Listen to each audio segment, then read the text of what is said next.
3 times a month, and that's cheaper than.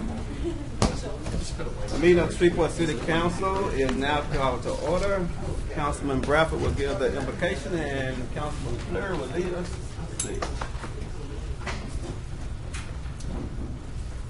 Let's pray. Gracious Lord, we come again as your representatives of the city of Shreveport, thanking you for this day and opportunity to come before the citizens.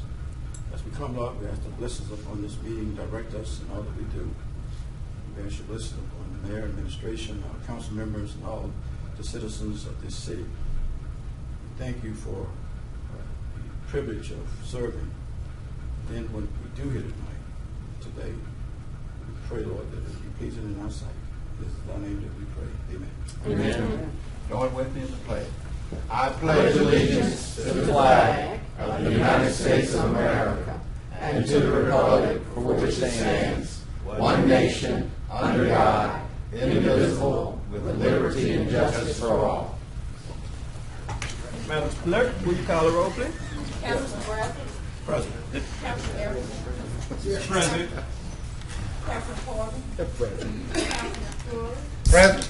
Councilwoman Lee. You never know what you're going to get. And Councilman Dolan. Present. Here. And tomorrow, I entertain a motion to approve the minutes of the administrative conference from August 13th and council meeting on the 14th.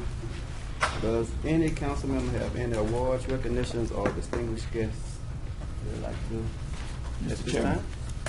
Councilman Bradford. Thank you, Mr. Chairman. Mr. Chairman, I invited Mr. Lee Jeter here today. We have a resolution on the agenda for a request. But I spoke with him, and I wanted him to come at this time and make some remarks and tell us why he's making the request for us to continue this fee waiver. Mr. Jeter.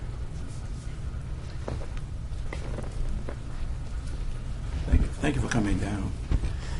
Thank you. Good afternoon, Councilman Bradford, Mayor, fellow council members, and other guests. My name is Lee Jeter, 4221 Linwood Avenue, Executive Director of the Fuller Center for Housing of Northwest Louisiana.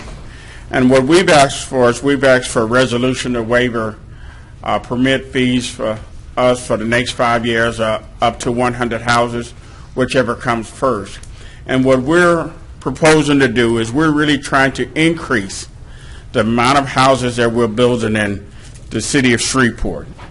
Over the last 4 years, since 2014, we have spent in excess of $40,000 just in maintenance costs, maintaining the lots that have been donated to us, and that's part of our responsibility and obligation.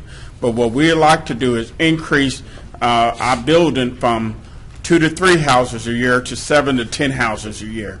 You know, and though the building permit fees per house is only about $309 and does not seem like it's a significant amount of money, it is for us as a nonprofit that have to raise every dollar to be able to build homes. So we're asking that if you would support this resolution, we're going to try to continue to do what we do and be a great partner in the city of Shreveport, working with the city, the community development department, and other partners could continue to build homes in those communities where you don't see a lot of new construction.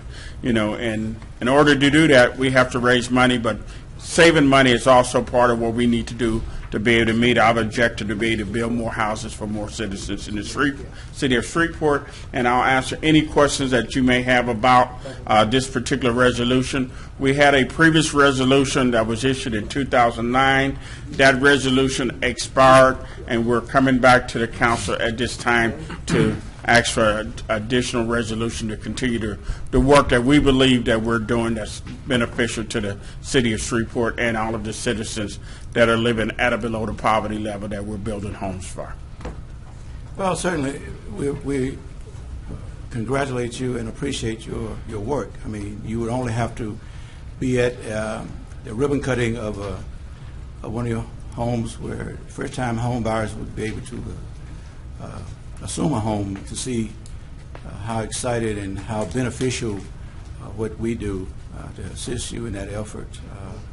How many homes, you said this was first implemented in 2009. Right. In 2009 was when we first got the first opportunity to have all building permits waived, and it was for a 5-year period of time. How many homes you feel you've built in that period? Since 2009, I think at that time we was at about 40 homes, and right now we are at 57. Okay. So that would be about 27 homes. And actually, we're getting ready, and you mentioned being at a ribbon cutting ceremony.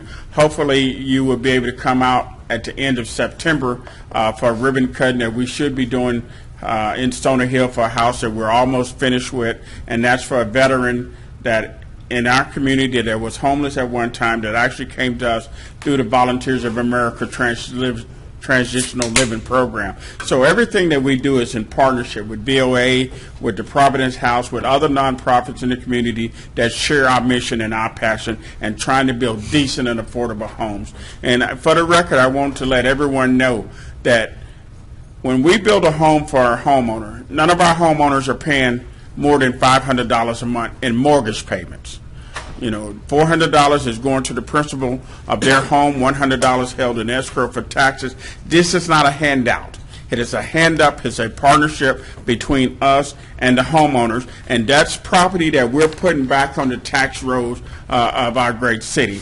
The last 4 homes that we built in Allendale, for an example, each one of those residents, and these were vacant properties, are paying $399.50 in city property tax. That's not just connecting to the water system and the other contributions they're making, but that's what their taxes was for this last year, $399.50. And so every property that's vacant that we're putting back on the tax roll, we believe is a benefit not only to the citizens that live in there, but to the communities in the city as a whole.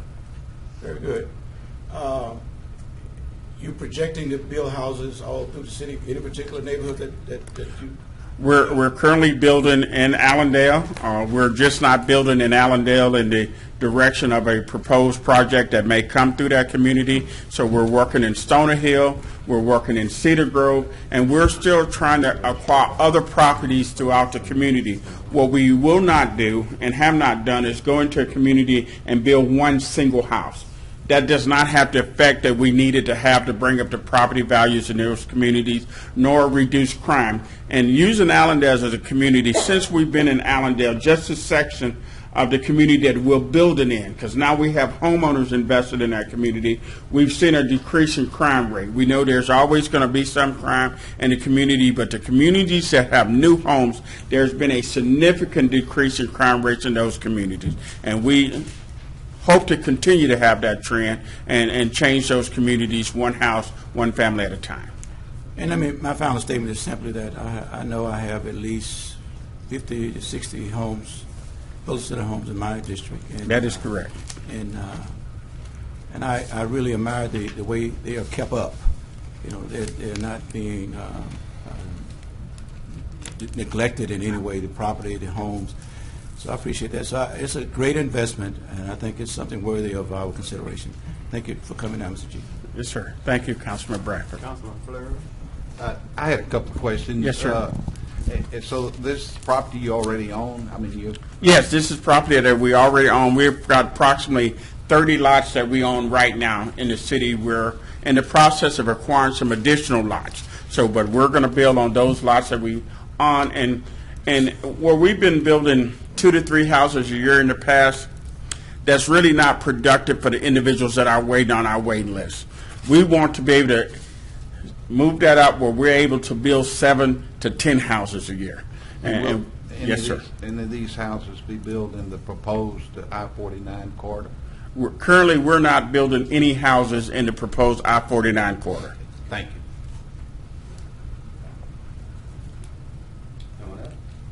Yes, I do. Thank you.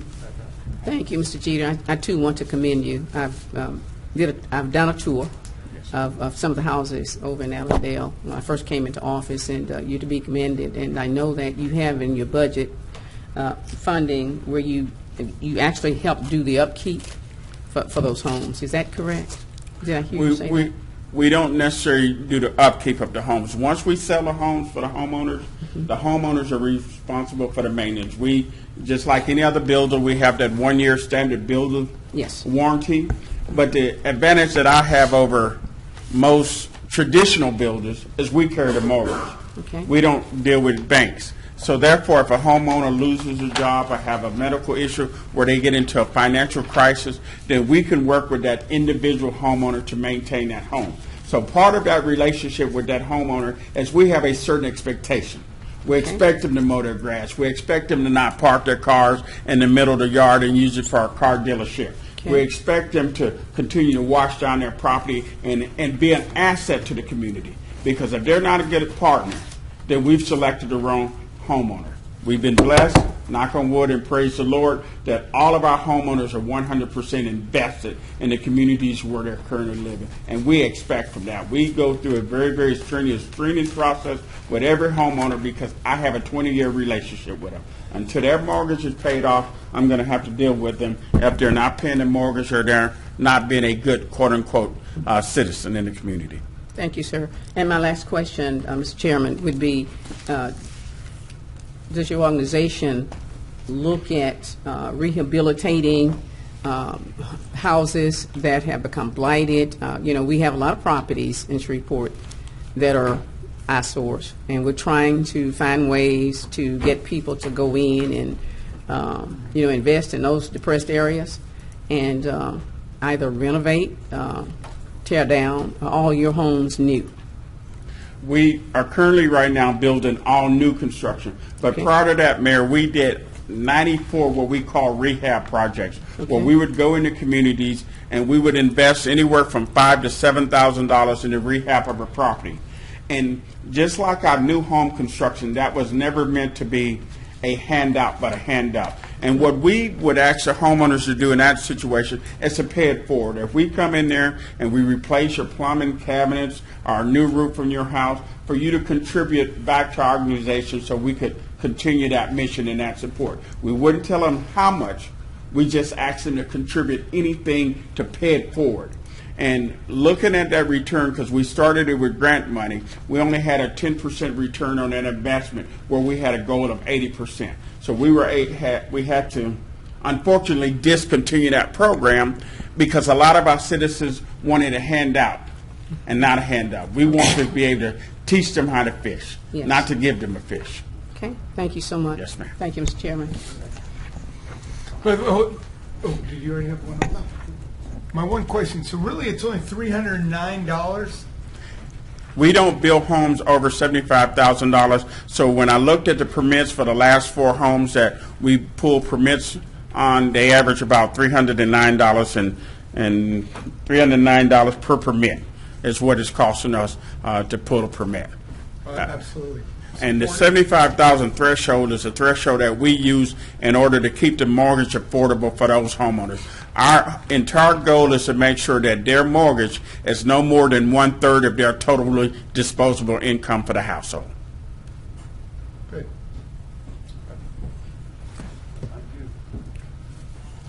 Thank you very much, and thank you for everything that the city has done in partnership with us. And speaking back to the mayor, your interns came out this summer, some of your summer interns, Yes. and I actually helped painted the house that we're going to be dedicating at the end of this month in Stony Hill, and we appreciate them for that because we were behind on that house, so their help was tremendous to us. Thank you. And any of you other councilmen are willing to come out and help pick up a paintbrush, we would welcome you on the bill site at any time. Thank you very much, and have a blessed afternoon. Thank you, sir. Ms. Tyler, you have any recognitions or communications at this Not today, thank you. property standards? Green. I do have one since you're making me come up here. Did you get my email about the 2 houses on Fairfield? This was last week. Last week. Normally you respond to me, and I'm worried that that one did not get through because, I was in class. okay. But But do you think you have it in your email, or do I need to send it in? no, because I forwarded it on to the inspector and she took care of Okay. it. So I'll send you the responses. Okay, no worries. And like I said, you're usually very quick about responding, and I worried, it occurred to me when he said your name that maybe you hadn't received it, so. I got it. Perfect, thank you. That's it. Thank you. I don't know if we got my email down, so I don't know if we got a master plan report or not. Mr. Sweeney? Sweeney's not here. Sweeney gone. Mr. Hall Sweeney? I don't think he's prepared one. That's my guess. Is there one? And It's a Freudian slip there.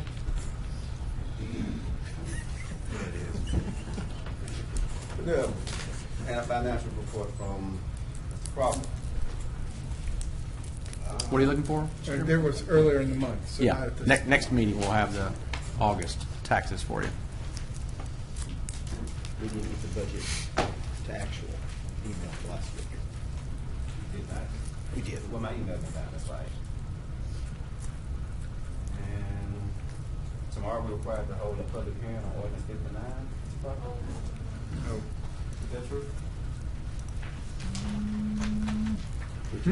I don't have that on mine. There's no public hearing tomorrow, Mr. No Chairman. public hearing. I'm worried he's been out in the sun all day or something.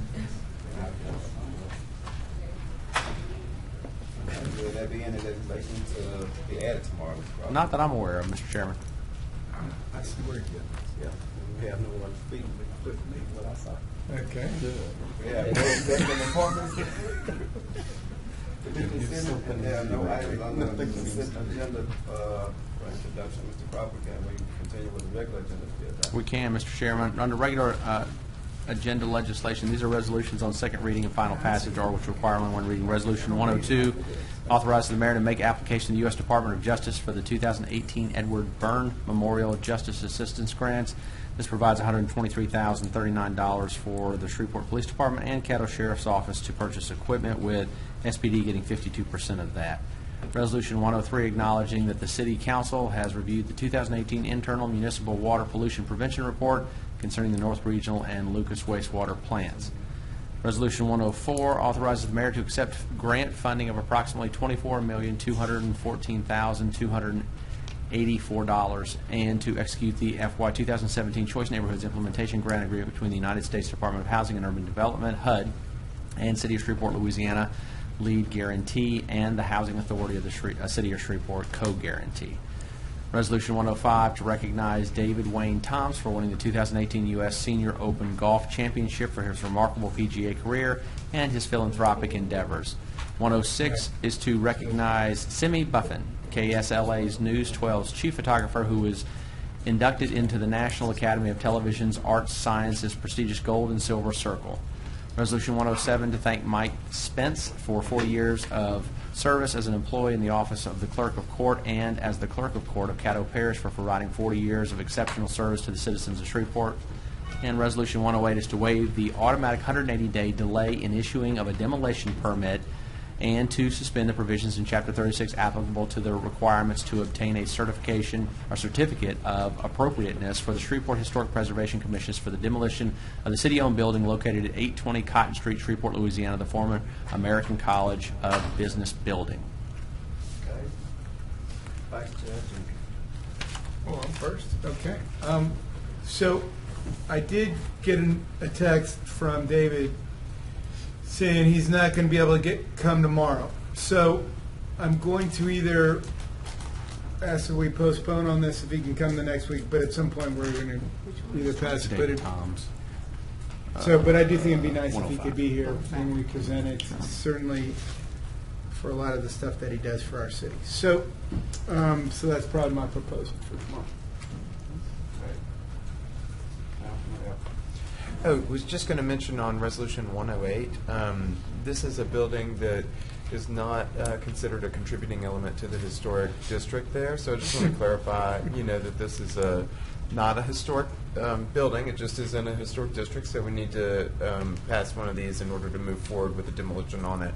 We're just trying to be in compliance here, but this is the old American College that would that site is part of the Shreveport Commons site. So just as a frame of reference, that's what's happening there. That was an old request. Yeah, no, I'm not clear now. All right. Mr. Crawford, would you proceed with introduction of the resolution? Certainly. Introduction of resolutions, Mr. Chairman. Resolution 109 authorizes a contract between the City of Shreveport, Louisiana and the Independence Bowl Foundation, Inc., relative to the production of the Independence Bowl.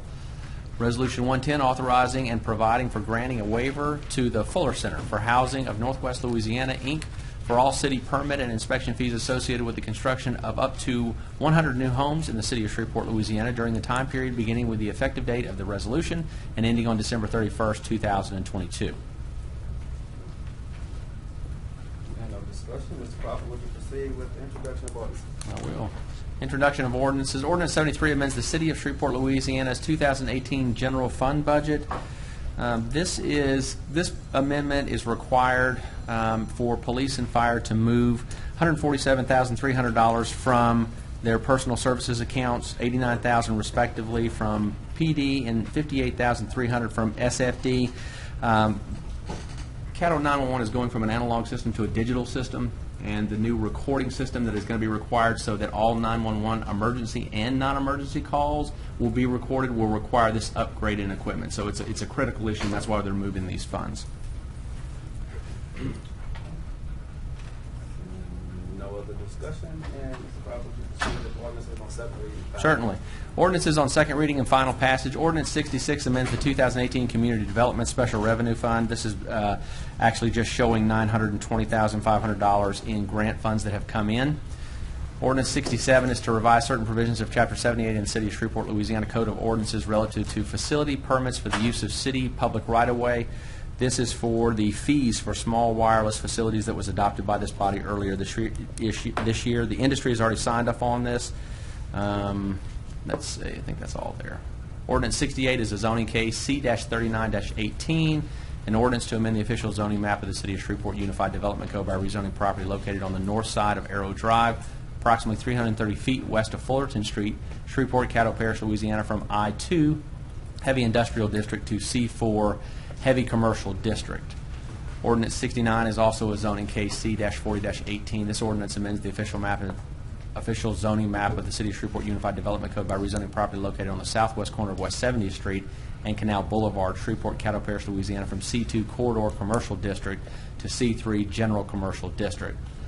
Ordinance 70 is zoning case number C-42-18. This ordinance amends the official zoning map of the City of Shreveport Unified Development Code by rezoning property located on the west side of Mansfield Road, approximately 600 feet north of Hollywood Avenue, Shreveport, Caddo Parish, Louisiana, from C2 Corridor Commercial District to I-1 Light Industrial District. Ordinance 71 is zoning case C-43-18. This is an ordinance to amend the official zoning map of the City of Shreveport Unified Development Code by rezoning property located on the northwest corner of Emily Boulevard and Sentinel Street, Shreveport, Caddo Parish, Louisiana, from OR Office Research District to R17 Single Family Residential District to C2 Corridor Commercial District. And Ordinance 72 amends various articles and sections in the City of Shreveport, Louisiana Unified Development Code. Any discussion there? Seeing none. Mr. Thompson, is there any table legislation to be removed? Not that I know of, Mr. Chairman. Ordinance 17, 18, that's 9. We have any appeals today? Yes, sir, Mr. Chairman. We do have one appeal, and we'll ask Mr. Green to come on up and talk to you about it. All right. Good afternoon. Okay, our appeal today is for 3542 Clavin Avenue. It's front view of the property. The property owner has not been able to make any headway as far as demolishing the property. And we're asking that you uphold the staff recommendation and allow us to proceed with the demolition.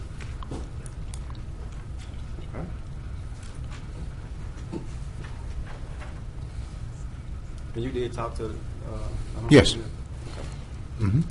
I talked to her this morning.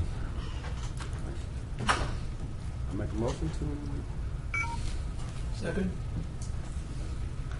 Yeah, I make a motion to proceed with demolition. And motion by the chair and seconded by Councilman Bradford. Any discussion on that? Please vote.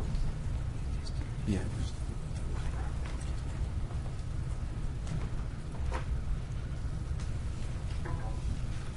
carries with 7. Green. And no ABOs, no NPCs tomorrow. Are there any other appeals, Mr. Thompson? No, sir. Any reports from officers, boards, or committee? Property standards meeting today, which was very fluid. It really was. What was that statement? Property standards at 1:30 today. You said it was very Fluid. fluid. Can you define fluid? Full. Oh, full. Flow just real perfect. It was fluid.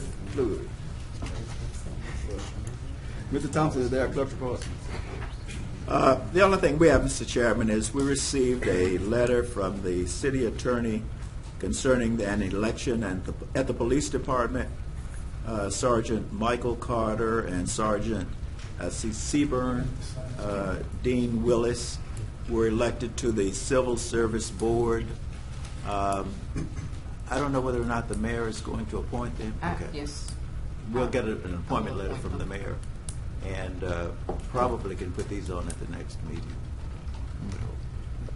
Well, I'm not sure exactly. Let me look at that ordinance. I know that I have to appoint them because what they do, with our Civil Service Board is they have to be elected by their unions, respectively. By the membership of the Shreveport Police Department. I'm sorry? By the membership of the Shreveport Police Department. Yes. And so that's how they do that, and we simply bring the names.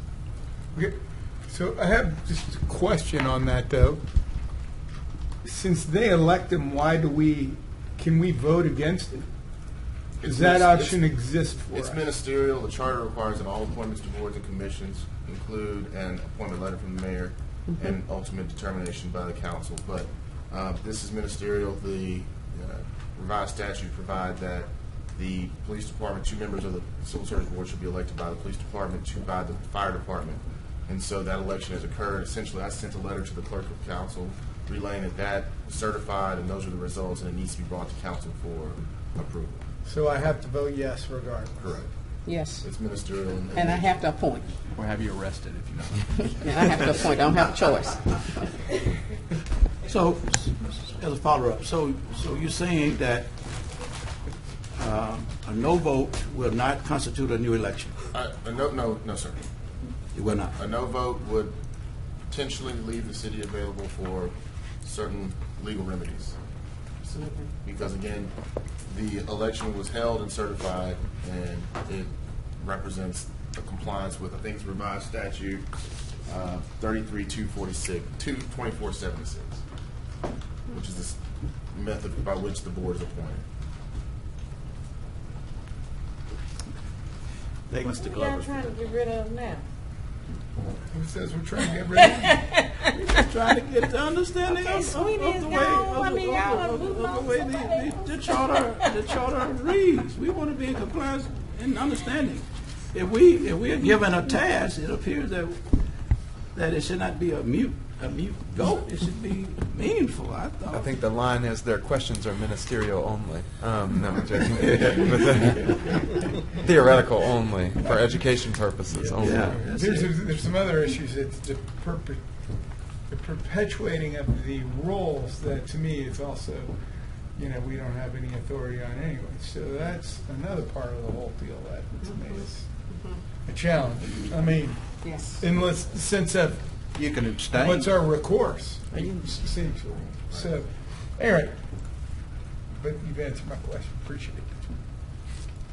That's all I have, Mr. Chairman. Mr. Councilman Burr said he's going to abstain. I'm on the board. We have Councilman Bradford. I yield at this time to Councilwoman Lynch. I just want to make sure I understand. So, Attorney Bradford, this is supposed to be a fluid process. Correct. It's supposed to just flow perfectly. Right. Okay. There is no, yes. Okay. Okay, Mr. Chairman, I have 2 pieces of information that I need to at least put out there. Number one is The Parish Commission has on their agenda for next week an ordinance to pass a disparity study funding to the extent of $150,000. Just in anticipation, Mayor and Attorney Bradford, could you advise us if or when this is passed, how will we proceed with the funds, and how can we collaborate, merge those funds to get a RFP and get those? You understand? Yes, and we tried. I mean, I think you took it to the last intergovernmental meeting, and we didn't get any traction on it. And well, I mean, it's on the agenda, and I think it's going to go. And I told them that because I went to the meeting and they was inquiring about what we do. I said, listen, the mayor was not going to send out an RFP if the funding wasn't there to follow up. If there was, I still think, Councilman Bradford, by nature of how the city's legislation was written, once the other bodies are engaged on it, there will likely need to be some additional discussion about, because you don't want the RFP just coming strictly from the city. You want it to come from the joint body, because everybody has basically skin in the game with that. Well, the clerk advised me earlier that if there's a way we can maybe do a cooperative endeavor agreement to try to make it happen. Intergovernmental agreement. Intergovernment. Yes. Because are there any other examples of intergovernmental agreement that we share? Sure, there are several. There are several. Okay. So all we have to do is pretty much use one of those out of model to get this done. Okay. And then you put it before council just for the intergovernmental agreement, the authority for the mayor to execute the intergovernmental agreement. Okay. All right. Well, I'm just anticipating, because I think we'll have at least one of the low level of funding that the consultant told us we may need, and I think we can move forward there. Right. But I also told the commissioners that once if they will, then there will be some communication between you and their administrator. Yes, Mr. sir. Wilson. Absolutely. Okay. And it would be good if we could also get the school board to I'm still working on that. take a look at how Some they help. could, because we all are supposed to have some kind of fair share program, and ours is working, but I haven't seen the data on what other governmental bodies are doing. Well, we're doing better than the rest of the two. We're doing a lot better. But anyway, we haven't given up on the school board, even though they said their funding was not in a position to help, but I think they will. They're getting more taxes this year than they've gotten in the last 5 years. That's terrible. They're doing good. They're doing okay. They're doing pretty good. Councilman Jenkins? I'm sorry, I had another. Oh, I'm sorry. Mayor, I have a couple questions for the chief of police, if we can come forward. It's coming up.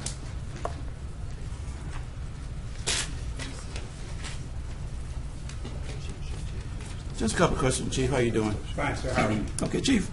I've attended at least 2 of your community meetings. How do you view them? Are they going well from your point of view? I think so. I mean, some of the citizens get a chance to actually express how they feel.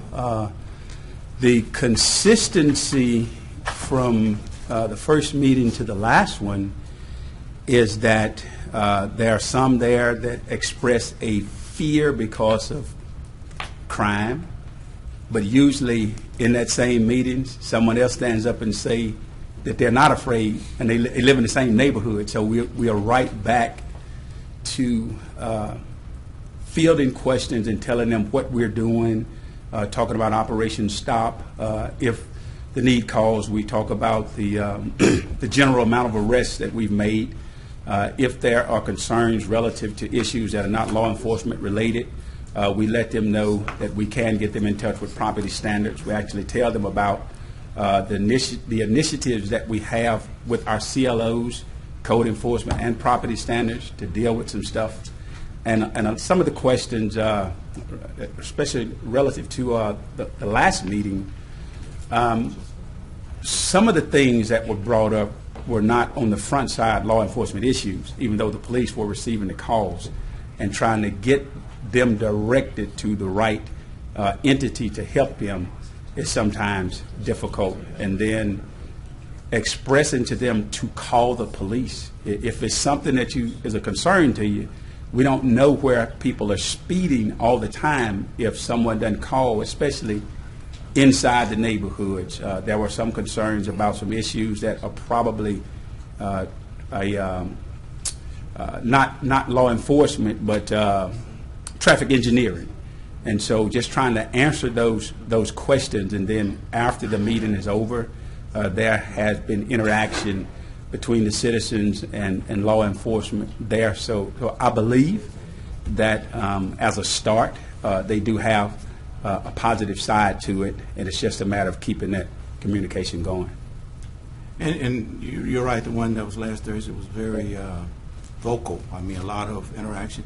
But the reason I asked you the question is that outside the meeting hall in the foyer of the building, there was a lot of conversation, and I'm just suggesting, just adding maybe something to it, maybe some comment forms or sheet. Do you have those? Because a lot of people talking that they didn't, I didn't think, want to make it public, some of the things that they want to say, and I thought maybe if you had some type of way, mechanism of getting comments outside of them standing and vocally, expressing their concerns would be an asset or benefit to. Well, we Crime Stoppers is something that it's not all the time maybe just talking about a particular crime, but if they want to contact that number, or if they call our office, we can get them in contact with who they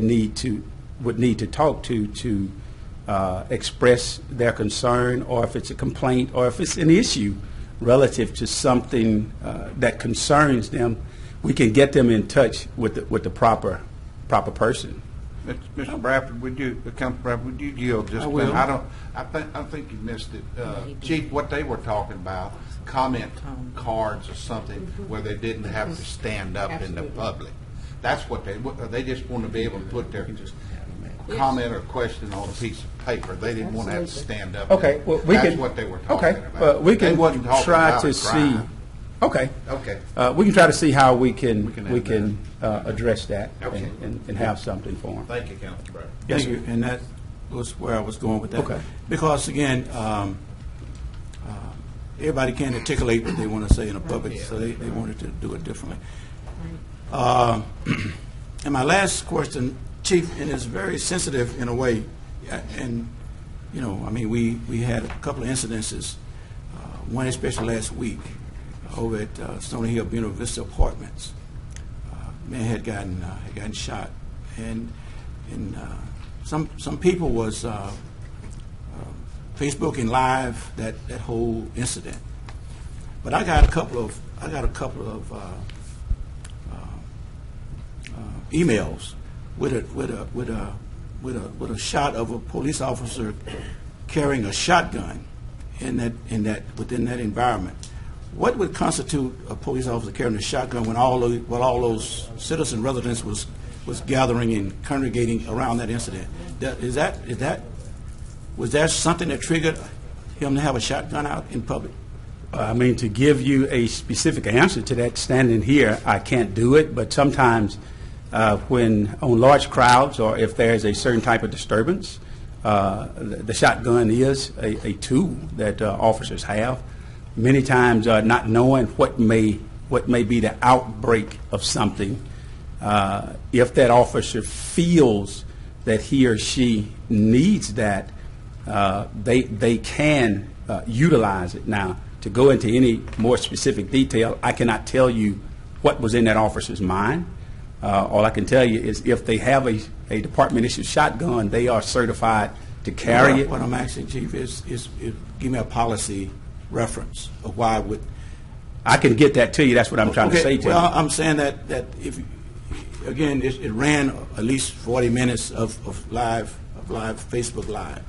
There was at least 10 or 12 officers on the scene way before the shotgun appeared. And people, I guess, maybe 3 or 4 dozen of people, including young kids on bicycles, was within that area.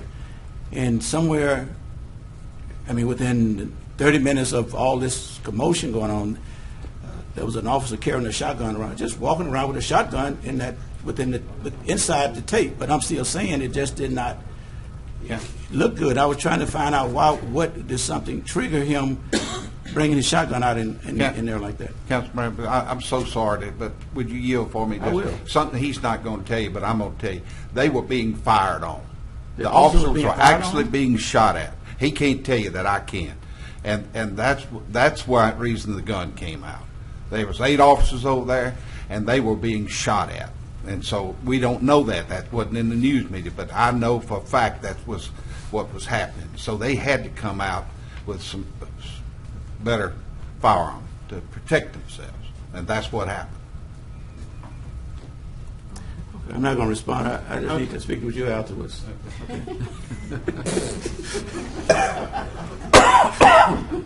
Thank you, Chief. Thank you. Yes, sir. Yeah, I guess if that was something that was supposed to be behind the scenes, we obviously know it now, but, it's got to be the worst job in the world to be a patrol officer, because not only do you go into a situation and you've got 100, 200, 300 people there, every one of them with their camera running. Then we come into this situation and we have us questioning procedures that are going on out of sight. I mean, I'm not sure sometimes how I'm not sure how we're helping things in our role as leaders versus what's going on out in the streets every day. And that's just my feelings. It may not be anybody else's up here, and that's fine. I'm fine with that. But I just feel like I've got to say that.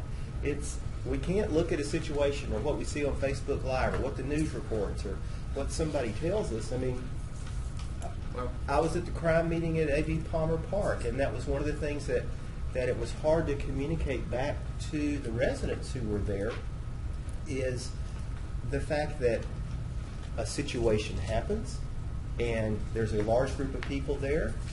It's obvious that people saw things. Nobody talks. But then the citizens are still frustrated with that because they want somebody to say something, and the police just hit dead end after dead end, and then we're mad at the police because how come you didn't fix this? How come it happened again a block down the street? Well, I don't think Councilman Bradford was mad. He was just wondering, he saw that, and I was explaining why the shotgun was there. He wasn't mad or questioning anything on the policy. I think he just was wondering what constitutes a shotgun. Well, if you're being shot at, you're going to come out with a shotgun. Thank you. My point is that police have a number of tools that they're able to use, and I think they're having to make judgment calls right then, no matter what the situation is, if they're outnumbered with people, and whether it's a shotgun or their sidearm or a taser. I mean, they make those choices of what they're going to carry, and sometimes you have to show a little force in the fact that you have the upper hand. Let me just whether you're going to respond. use it or not. No, I mean, I was in the first class of Citizens Police Academy, and since that time, I have ridden along with the police officers, and I'm talking for the last 20 years. I have ridden with police officers, and I've ridden up on scenes, various scenes, crime scenes, domestic scenes, and sometimes there are multiple officers there. And sometimes they are congregating there. But I never ridden with a police officer where I've seen somebody come out with a shotgun. Now, and my issue was simply give me a policy that says what constitutes me going to the car. If there's 12 police officers and there are 100 people, and I'm saying, where's the threat? If there's a threat, then they should have dispersed the people. The people who was congregating should have been asked to move on, and then the police should have took control of that environment. But I'm saying, but to allow people to stand and continue to be in that parameter, and then you carrying a shotgun, what was there a threat? And that's what the chief say he's going to provide. Find out what was there a threat for him to up the manpower or the firepower to say, okay, our revolvers ain't going to handle this. Let's go get a bigger level of artillery. And I'm saying, but if you was an innocent bystander, or if you was just an ordinary citizen and not a part of that, whatever that commotion was, then it would be viewed as a negative to say, who do they think we are? We're not criminals. We're not animals. I mean, there may have been an incident, but don't be presenting an image that would reflect that environment when everybody was not a part of that. And I'm just saying we can be strong law enforcement, but we can also be respectful and be friendly. We can be tough on crime, but we can also be reasonable and friendly to the environments in which we are having to deal with. And if there's a threat, if there's an incident that requires we need to gain control, I can understand. But I couldn't understand when we have children and women and old people standing around around a scene, and there's a presence. Only one individual showing a shotgun, and that was my concern. I'm not saying the police should not do their job at all. I want them. And I know incidents has happened. If you haven't rolled along with the police, I think you ought to try to make provisions to do that, so you can have a first-hand knowledge of how things roll. But they don't always roll to the extent that we need to, treat or bring in something within that environment that is not necessarily being exaggerating what this is all about. Thank you, Mr. Chairman. That's all I have to say. Okay. I had one, but I missed Mr. Thompson earlier. I kind of just want to make one little statement of humor. I thought everybody was so afraid they wouldn't come out of their homes. No. And we got people gathering at the scene where we have violence. Just rhetorical. I just wanted to let the council members know that Lennis Stewart will be out on medical leave for about 4 weeks, and Barbara, I think, will be in charge of the office. Okay. Councilman Jenkins. Quick question. The areas that are construed as school zones for traffic purposes, who is the organization that decides whether it should be under the school zone? Is it the school system or is it the police department? Does anybody know the answer to this question? Traffic. I can check with traffic engineering. I know that we have, when there's a state highway involved, the school's involved, and the state's involved. When it's a city road, then the city's involved. But I think it's kind of a mutual agreement between both bodies. But I'll check it. Okay, and I'll just tell you specifically my issue, and it's a legacy deal. So there's been a school zone on Southfield between Kings Highway and one of those streets over there. It is 4.5 blocks away from a school. Wow. And I think there was a time that people, it's actually, yes, it's maybe 100 yards further. And I think there was a time that maybe some children in an adjacent neighborhood did walk across Southfield. Mm-hmm. But at this moment in time, I don't believe anybody is doing it. And since there is no flashing lights, people that live there are just going through at 35. And then some people are seeing this sign and slamming on the brakes. And we're about to have an accident because there's no police out there, there's no road guard, I think it was something that maybe had been around 3 or 4 years. I don't really understand it. I was shocked that there was even one, and I've had several neighborhood groups. Mr. Dortois put it there. And we ain't changing it. Well, let's not change it then. Let me not change it. But I mean, Arthur Circle is a good deal away from that block. I mean, it's not right across the street or anything. And so most people driving don't even think that there's a school. I mean, going down Fairfield Avenue, it's obvious you're going to go about.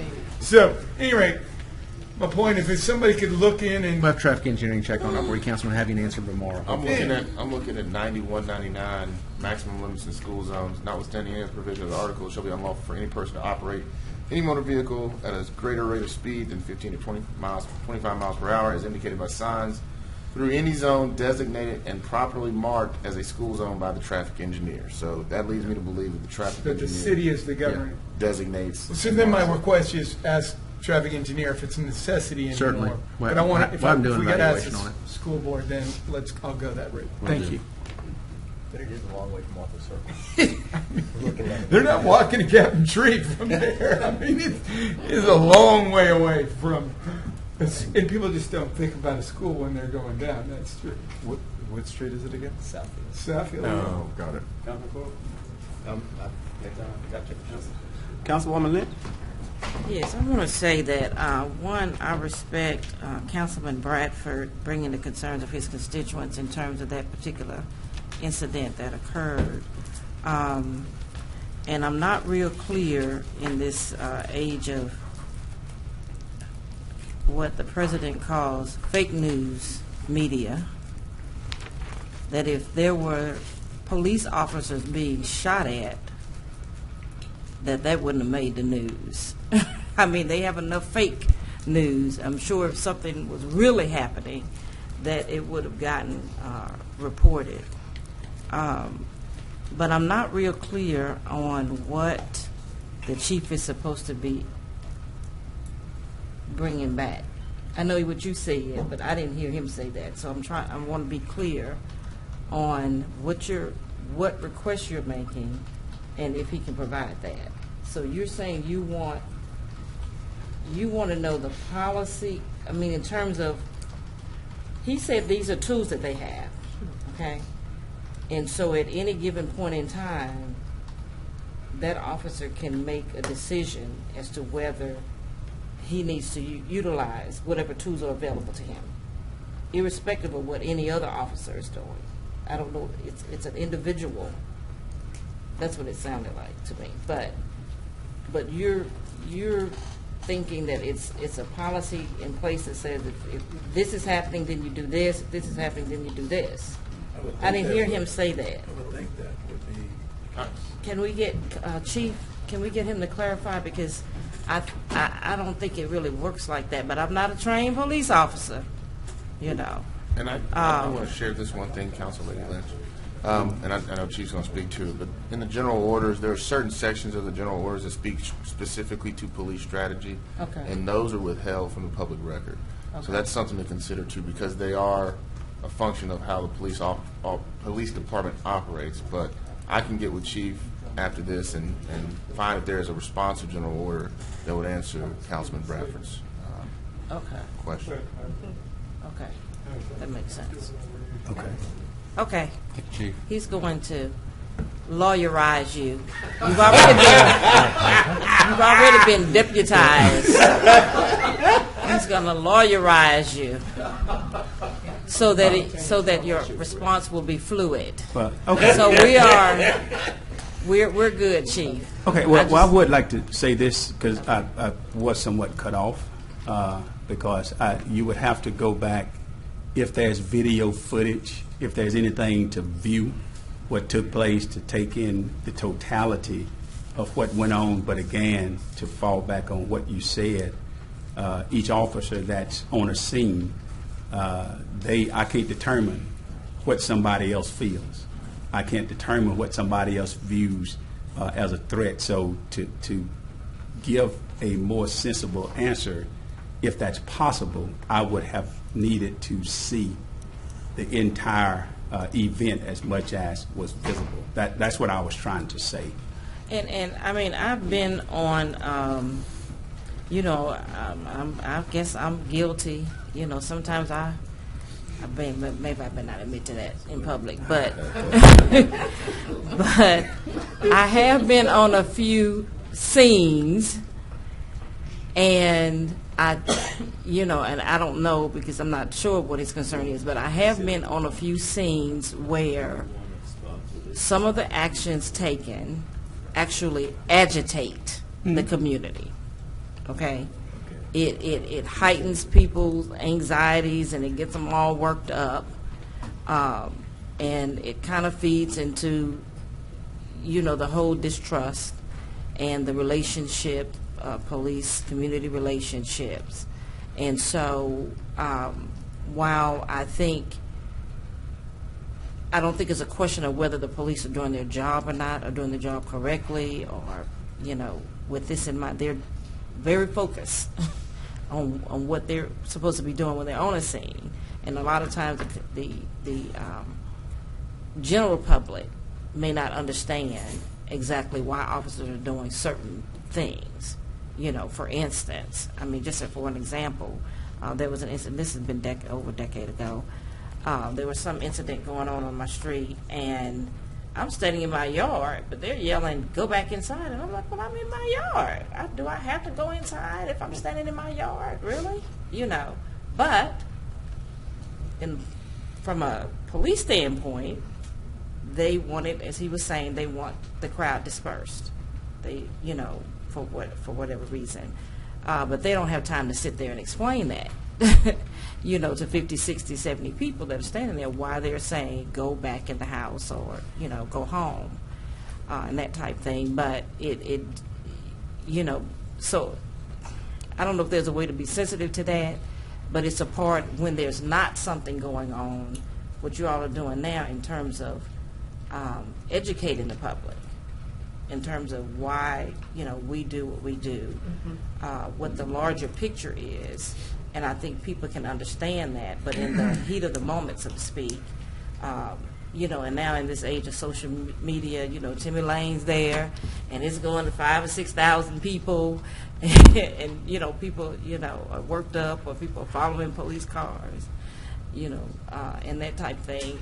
It's just people are seeing more of what is actually. So I think it's incumbent upon us as leaders to do even more education in terms of what is happening and why.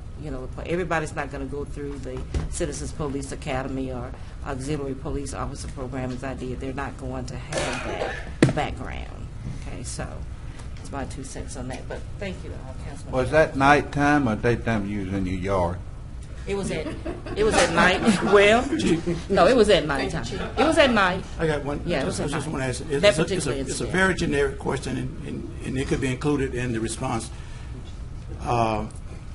If there are multiple policemen on a scene, do a commando or a supervisor take charge of how that scene would be supervised, or everybody's still on their own? It all depends on what the magnitude of the scene. If there is a sergeant on scene or a lieutenant or a captain, it all depends on what the scene dictates. So to answer your question in a generic sense, yes. Okay.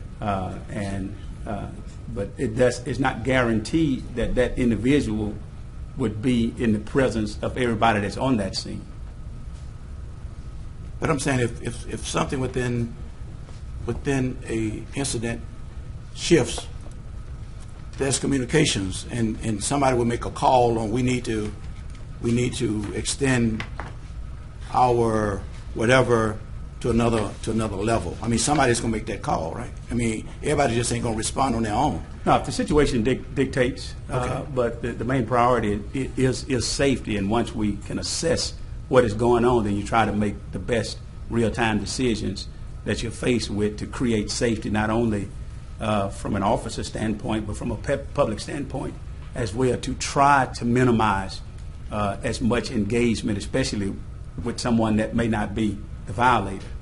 And so the situation sometimes, as it's unfolding, may cause things to shift real quickly, and then if it's a steady scene, then yes, that'll take place. Okay. All right. Thank you, sir. Yes, sir.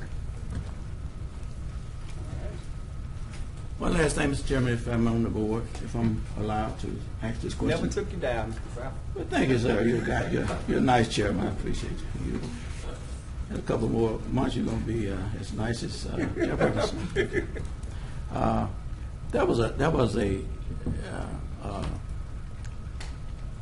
resolution that was passed by this body, Mr. Bradford, several months ago, and it was challenged. It was incident regarding Lakeside Liquor. Yes. On Line Avenue. Yes, sir. And it was challenged in court. Yes, sir. Where is that, and how can On Kings? On East Kings? no Line Avenue? Line. You know Kings. King, oh, I'm sorry, Kings. Oh, Kings. you're talking about the former Gilbert. right across the street from the Former Shell Station. Kings and Gilbert, wasn't Yeah. it? The Bernie Woods. Yeah, Bernie Woods incident. That's Kings. Yes, sir. Okay, all right. I'm turned around. Okay. That's okay. It's close. It's close to the line. So what I'm asking is, It's in District C, you're right. yeah. So now the issue not what district is in. The issue is how is that case being handled, and is it on the agenda or on the docket anytime soon? Do you know? The last update I had, it was the appeal was taken timely, filed in district court. It was assigned to a judge. We've assigned it to outside counsel, and it's still a pending legal matter now. I can get you an update on the next plan, or if there's a hearing scheduled anytime soon. I haven't seen a scheduling order on it, but I'll update you. I can get an update for you and just provide you. I know we extended. You know, That was outside. The extensions occurred outside of the filing. Yes, to give him a chance. He's still interested in. I understand. And he feel like the owner or whoever the owned that building or the landlord would want to repurpose it for something else if he doesn't move on it. So he wants to see if we can see how we can get it expedited. Okay, I'll check on any dates filed. I don't have them on the top, on me right now, but I'll try and find out. Ever since Okay, no problem. I can get you an update on that. Who's representing the city in that one? It's either that one's either Jennifer McKay or Nikki Buckle. I'll check and see. I don't have it on top of mine.